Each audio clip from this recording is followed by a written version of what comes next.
Hello, everybody, and welcome to the Event Industry News Podcast. My name is James Dixon, and as always, I wish you a very good morning, afternoon, or evening, whenever and wherever you join our podcast from today.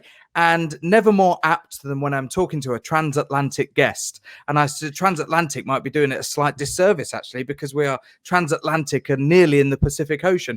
Joining us today, all the way from California, is the CEO and co-founder of Recess, a company that we're going to be finding out a little bit more about on today's episode. And we welcome Jack Shannon to the Event Industry News Podcast. Jack, a very good morning to you. Thanks for joining us at what is just after 6 a.m. Californian time.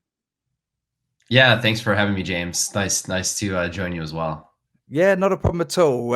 Always exciting to talk to guests and companies and event organizers and event people who are over in the US. We just wrapped last week. We're recording this on Thursday, the 17th of June, and we just wrapped last week on Event Tech Live, USA and Canada. So it's a great time to be talking to you, Jack. You know, we've got all of your, the US and Canadian event industry fresh in our minds after last week's Event Tech Live event. So yeah, it's great to have you here. And as I said, your company is Recess. Before we get into sort of the whys and the wherefores and what you guys are up to at the moment, tell us about Recess and what it's set up to do. Yeah, so Recess is a experiential growth marketing platform helping connect brands and event organizers to facilitate partnership campaigns at scale. So if you think about Google, you can sign up to Google. If you have a website, you can plug in their code and start generating revenue. Any website on the internet can do that. And so we wanted to create a similar platform for any event organizer out there that is looking for additional sponsors, additional partners that they could, sign up, takes 4 or 5 minutes, input all the information about their event, who their audience is, what type of partnerships that they're looking for. And then we have hundreds of brands and agencies on the other side of our platform that are putting in their target customer, where they want to search, what types of events, what types of partnerships. And then we marry the two up and facilitate and execute those partnerships for both sides. And how long has it been in operation? Is this relatively new? And certainly with these types of website where they're linking two distinct sort of parties together, there can often be quite a long R&D period for them. What's the history of Recess so far? Yeah, so we actually started, myself and my co-founder started as event organizers ourselves 10 years ago. So we started throwing concerts and music festivals and events in the States during the rise of dance music in the 2000s over there. So we had a lot of experience doing that ourselves and selling in sponsors into our own programs. And about, I think it was around like mid 2018, we were working with a partner, actually Topshop, that was coming over from the UK and looking to launch in a big way in the US. And they, the markets that they were distributing their products in, they partnered with Nordstrom. They didn't have locations that aligned with where our tour was going that year. And so they said, this looks great. We'd love to participate and reach this audience, but geographically, it just doesn't align with where we have distribution. And so rather than letting that revenue go, we reached out to some partners of ours. We primarily were working in the university space. And so we reached out to some partners that we had worked with previously on a past tour, but weren't happened to stop making that stop this year, and just facilitated a partnership between them and Topshop. And we did that for Kind Bar and Red Bull and for a few other partners that summer. And that was, the initial genesis of the marketplace. We looked at the numbers and said, okay, we have 6 people that are working full time, selling, producing this event, doing everything that's involved. And then here are these 4 side deals that we did. And on a gross, dollar per hour worked, it was much more efficient for us as a company to sell into other people's properties and help facilitate those partnerships than monetizing our own. And so, we had drawn inspiration from companies like IMG Learfield in the collegiate sports space in the US and Live Nation and others that had aggregated properties. And so that was, the catalyst for us was looking at all these other ad networks in all these other forms of media, digital, influencer marketplaces, out-of-home marketplaces that were bringing together both sides and making it easier for both sides to transact and purchase. And we said, why does nothing like this exist in the event space? There's millions of great events out there. Many of them don't have their own sales team or sponsorship team to be able to go out there and really monetize the full value of that property, but they have a great event. And it's just a matter of, finding those handful of brands that are looking for that particular event. And so it seemed like a problem that was ripe to solve with a marketplace solution that could, kind of organize a lot of that chaos and make it easier for both sides to find each other and transact and execute those programs. With platforms like this, and I suppose the most obvious parallel that I can think of instantly is venue finding. Similar platforms that exist for organisers to find venues and for venues to promote themselves to event organisers. I've seen a number of sort of launches and startups of companies trying to do that type of thing who don't have a background in doing that before, so they're starting from scratch. You have this chicken and egg situation where the organisers need the venues, but there are not many venues on the platform, and the venues don't want to be on there unless there's loads of organisers searching for them. It strikes me that from what you've just said, you weren't anywhere like in that position because of your background beforehand, because you came into this seemingly in quite an organic way. You probably had a good platform of contacts to start with. And do you think that contributed to being able to get Recess up and running?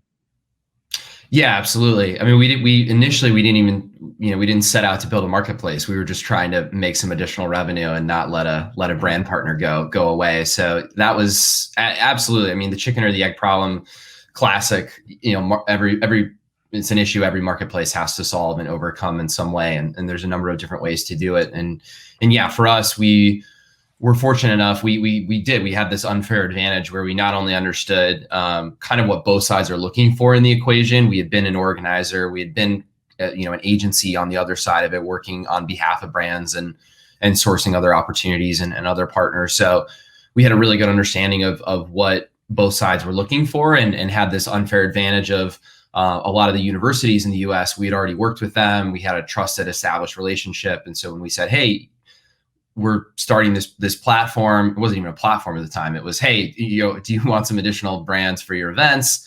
Sign up to this form. At the time, it wasn't even a platform. It was a survey. And, tell us this information about your event. When is it?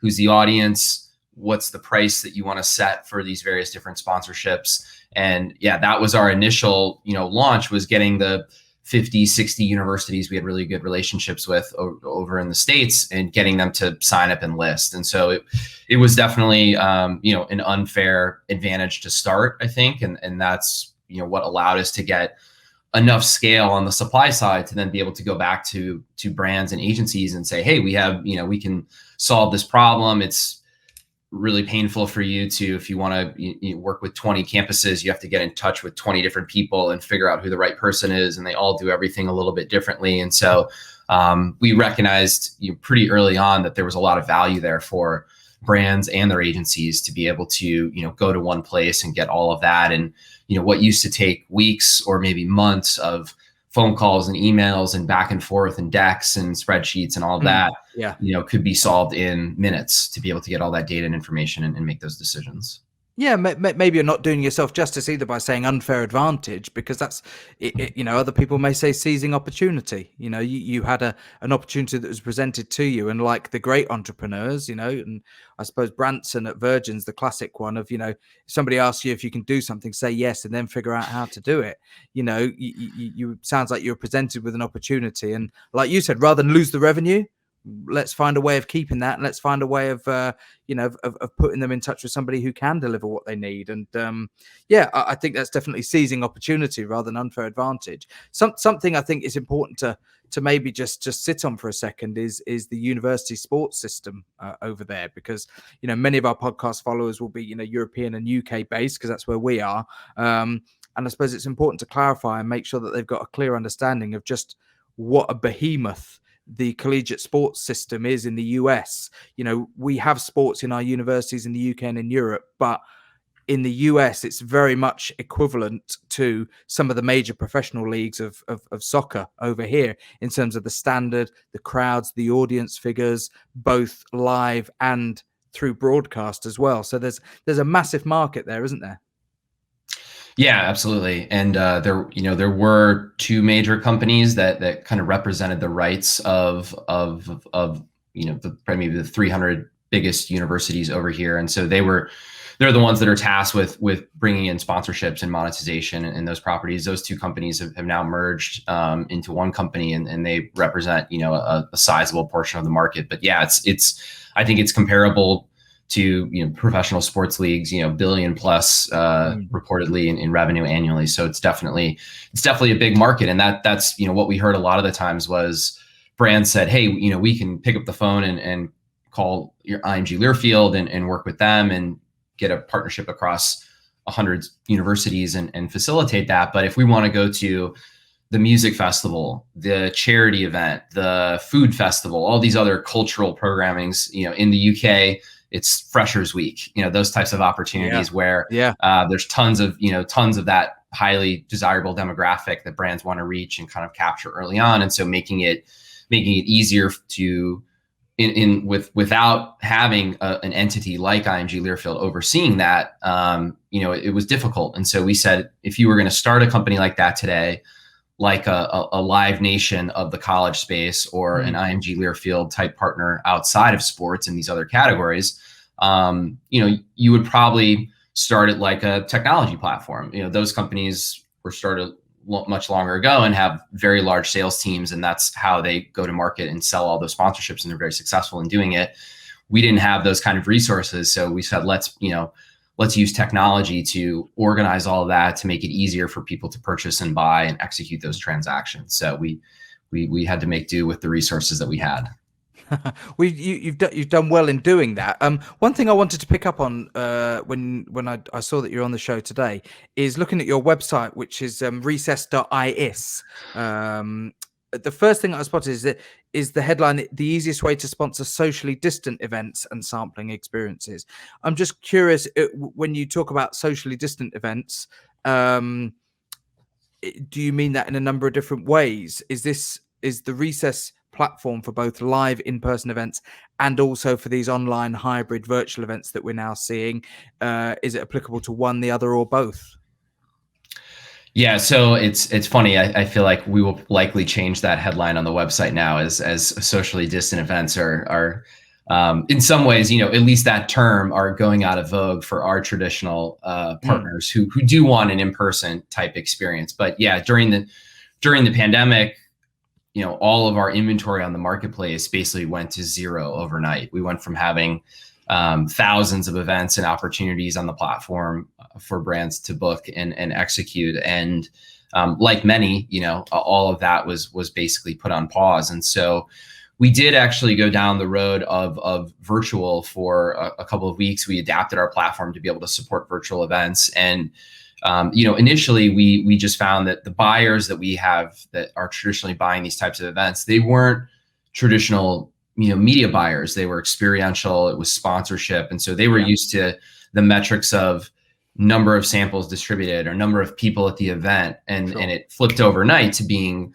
you know, millions of views. And so, you know, first, some people made that transition. And there were a lot of brands that, you know, did a lot of great sponsorships and programs, but we found it wasn't something where you were seeing brands that were sponsoring hundreds of these events. You know, they were maybe doing one or two initially. And so early on, we actually had a traveling drive-in festival sign up to our platform when we were still, you know, very early on. And I think it was the week after everything shut down, and we said, oh, that's interesting. You know, maybe drive-ins will be something that takes off or has a resurgence, as it is a way that you can be safe and socially distant at the time and spread out and still come to an event. And so we luckily, you know, shifted our focus into these events that were still taking place during the pandemic safely. And so initially it was drive-in movies, and then that shifted to drive-through haunted houses or Halloween events. It shifted to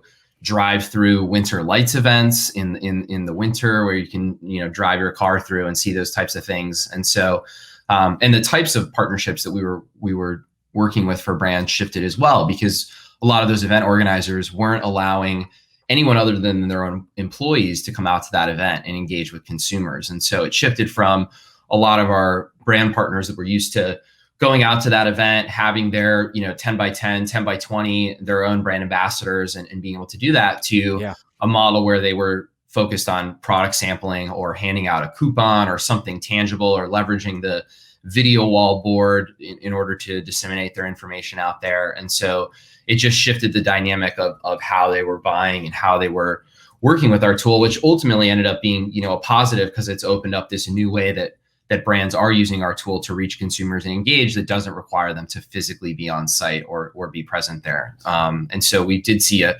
huge spike as traditional events were shut down, as brands couldn't give out samples in grocery stores and a lot of the traditional ways that they reach their target consumer. So yeah, it was very much in that unique focus of time that socially distant was a big thing. It's less relevant now, at least in where we are in the States, as things are opening back up and events are coming back and kind of returning to normal. But we definitely still see a lot of brand partners that are interested in partnering with events in those kind of ways where they don't have to always physically be on site. And so we're now supporting both of those options and allowing partners to choose which one is going to make the most sense for them and for their campaign.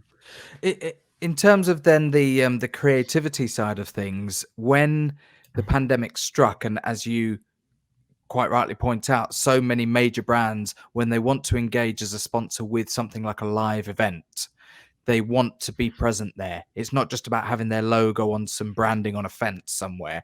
It's about having their product there and putting that product into people's hands.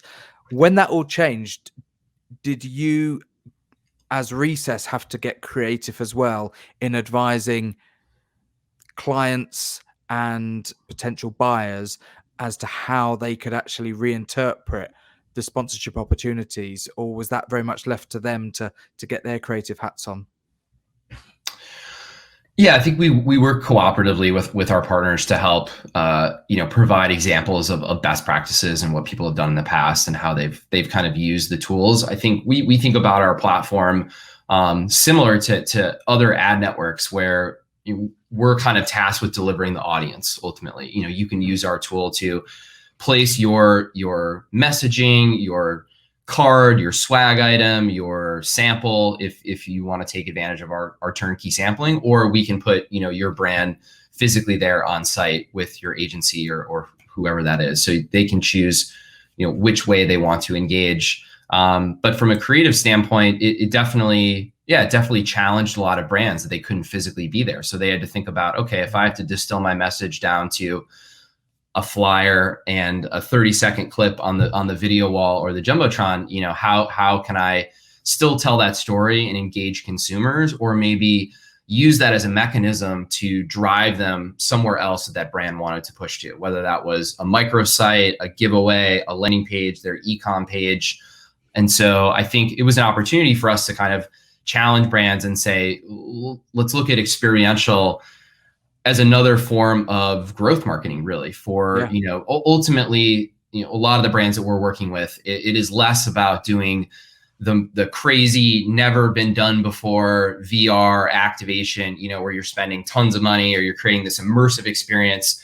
There are, lots of great agencies that build those programs, and that is not us. We are much more focused on how can we help brands activate at these programs at scale across lots of events, lots of programs, and have a big impact. It doesn't mean you can't be creative or come up with unique ways to engage audiences and do that, but we're really focused on helping brands achieve objectives that are very quantifiable and measurable. So, leads generated, sales driven in many instances. And so we're putting, it's why we talk about our platform as a growth marketing platform. So we look at, ways that companies like Uber, scaled early on, giving out tons of, they had armies of people that were handing out, the discount codes or the get your free ride or those types of things. So we think experiential, when done in a way and at a price point that is very efficient, can actually be competitive with digital and some of these other channels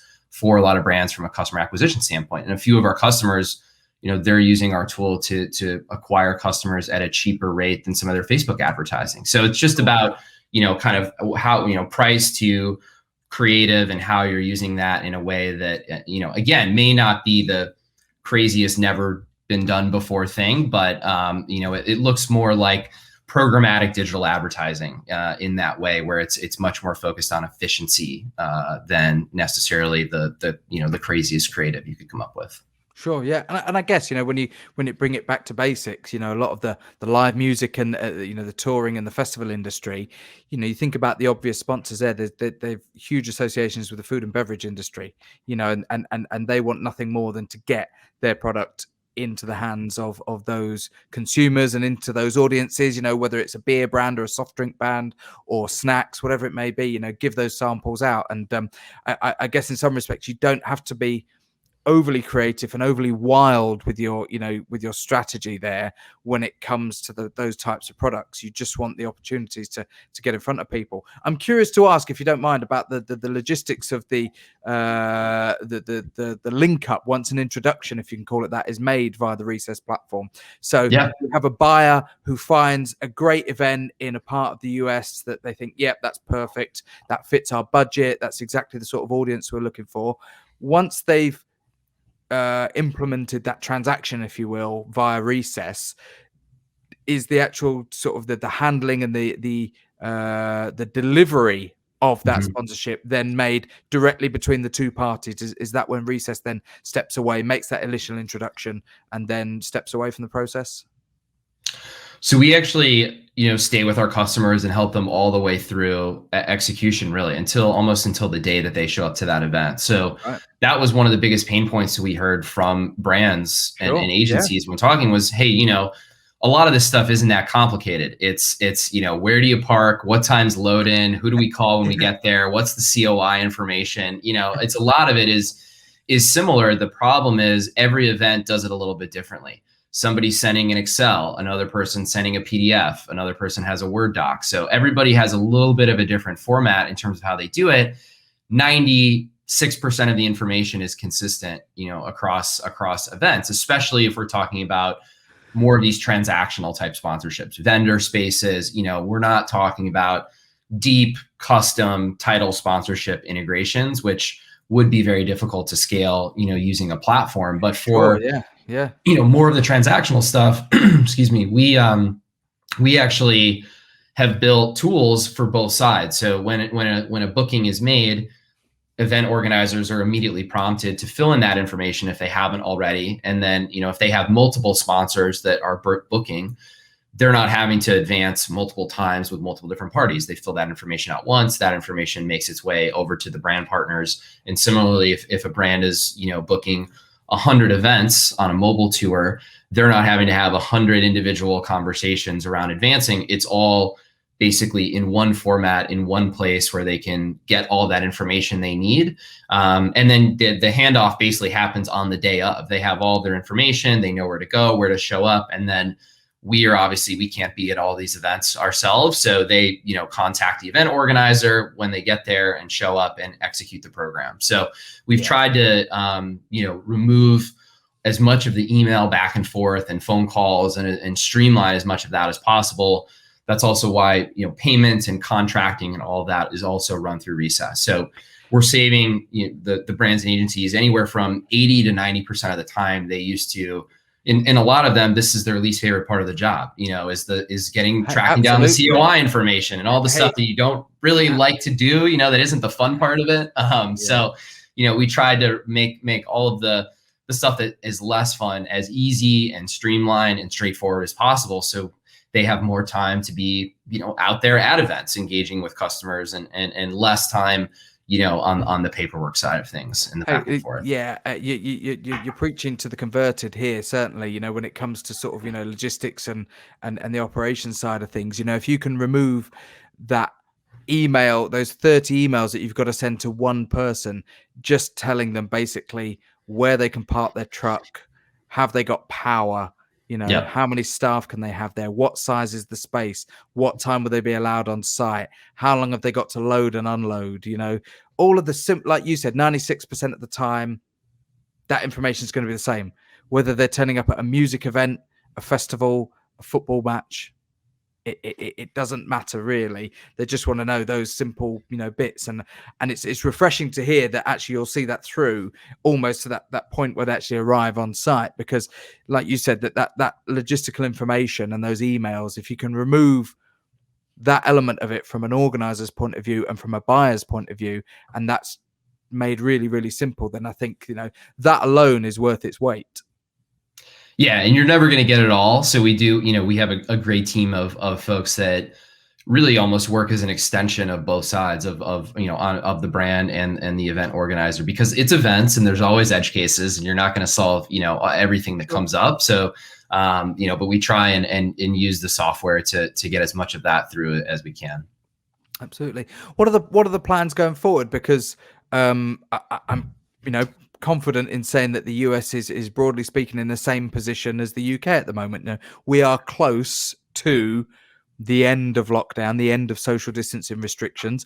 Just this week, actually, that we're recording this, we're recording on the 17th, and on the 14th, the UK Prime Minister Boris Johnson announced that there would be a 4-week delay to the final lifting of restrictions. We should have finished restrictions on the 21st of June. That's now been put back to the 19th of July. But broadly speaking, we are close to sort of being back in that normal environment. And, dare I say, you will have some audiences who still want to adopt their own social distancing, but in terms of the rules that we have to adhere to, they will hopefully be a thing of the past. Are you therefore sort of seeing more opportunities starting to come through the Recess platform as events start to be given some sort of green light to go ahead again, as of things sort of really ramped up in recent weeks?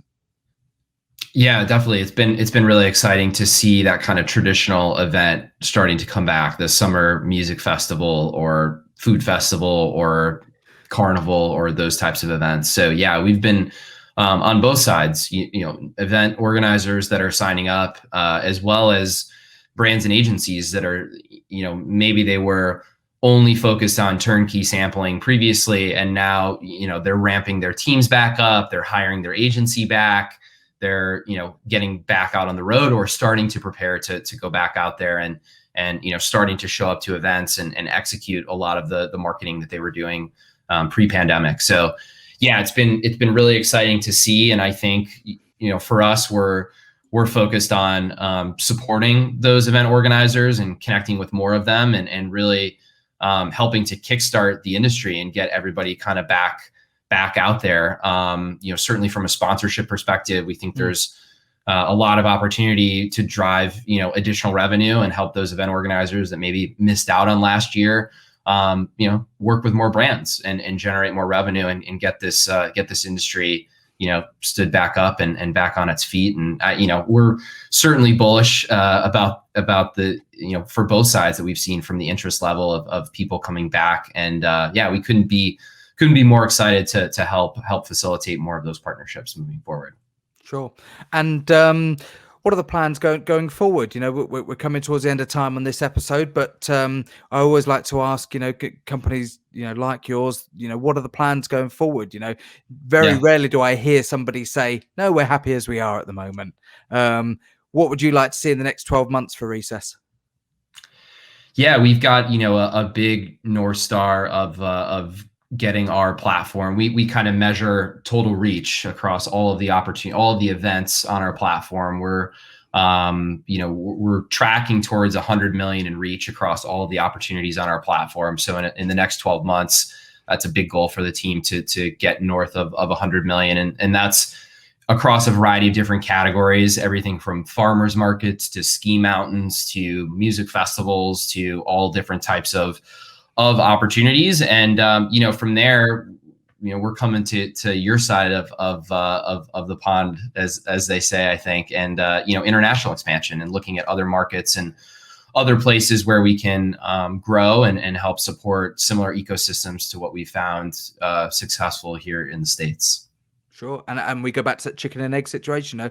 The need and the pain points are the same in the events industry throughout the world, not just in the US. You know, events want sponsors, and sponsors need to find the events that work for them and the demographics that work for them. So once you have both of those parties using the platform, then, you know, there's no reason why it can't go international and come over to this side of the pond, as you say. No, we look forward to it, Jack. And hopefully we'll see you over here at some point in person. You know, it's great to be able to speak to people down these video links and through things like StreamYard that we use for the podcast. But you know, on a personal level, I'm very much looking forward to the latter part of this year and starting to see people in person again and see these people, you know, in the flesh rather than through a video link. It's been great to chat to you today. Thanks very much for coming onto the podcast. As we've said, if you want to find out more about Recess and what Jack and his team are up to, recess.is is the website to go to. Jack, I'm sure they can find you on the social media platforms as well. Yeah, I'm just my name at Jack Shannon on Twitter.